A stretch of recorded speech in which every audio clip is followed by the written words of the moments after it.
Loki. Breve e histórico. O personagem apareceu pela primeira vez em Journey into Mystery 85, de 1965.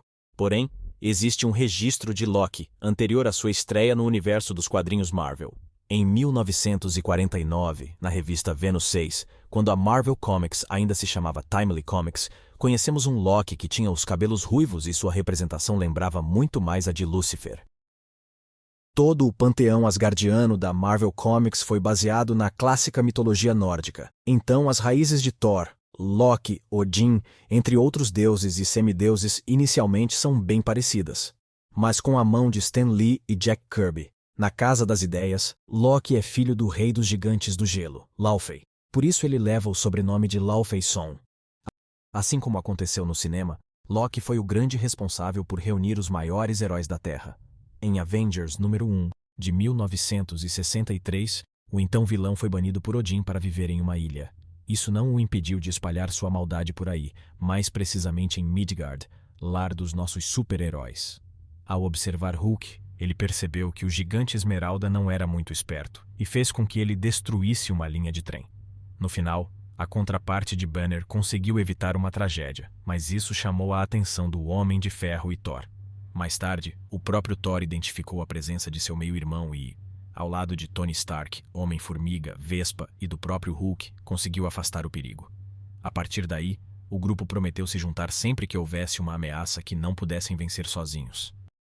Walter Simonson foi um dos melhores escritores e desenhistas do Deus do Trovão, e tornou sua revista um dos melhores títulos nos anos 80.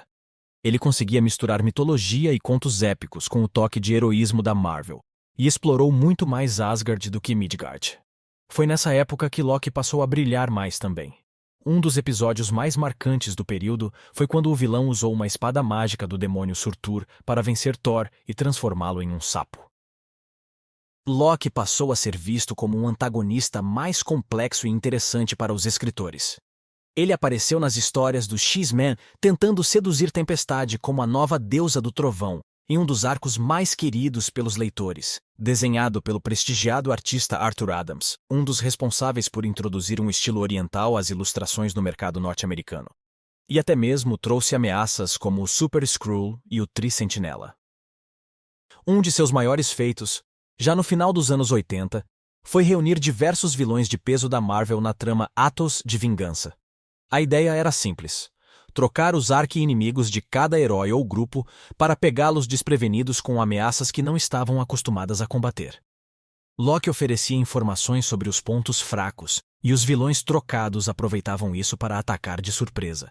Entre os participantes estavam Rei do Crime, Caveira Vermelha, Duende Macabro, Magneto, entre outros.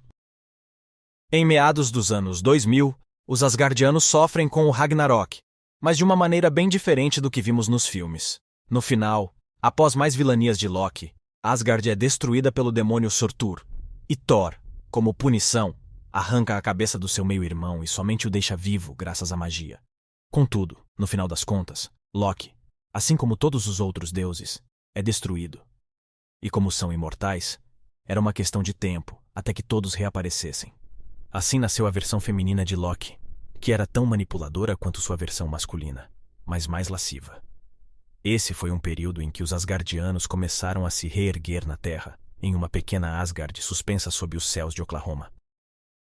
Então, já no final dessa década, na trama conhecida como O Cerco, Loki, de volta à forma masculina, consegue convencer Norman Osborn a banir os Asgardianos da Terra. Só que, no processo, sua terra natal é destruída. Para evitar que isso acontecesse, Loki faz um sacrifício final e até se redime um pouco diante do Deus do Trovão. Depois disso, Loki volta como uma criança e passa por uma reformulação, em um período em que o público já vinha se apaixonando pela versão de Tom Hiddleston. A Marvel Comics aproveitou que o personagem sofreu um reboot após todos esses eventos para torná-lo mais parecido com sua contraparte dos cinemas. Como voltou sem o passado de vilanias, o Loki infanto-juvenil ficou mais próximo de seu meio-irmão, até mesmo bondoso. A partir daí, ele virou agente de Asgard, em aventuras em que se aproveita do charme e de seu poder de manipulação para ser um espião dos deuses. Nos últimos anos, ele revelou ser pansexual, e esteve presente na última saga envolvendo as Joias do Infinito, Guerras Infinitas. Loki se tornou com toda certeza um dos personagens mais importantes da Marvel em diferentes mídias.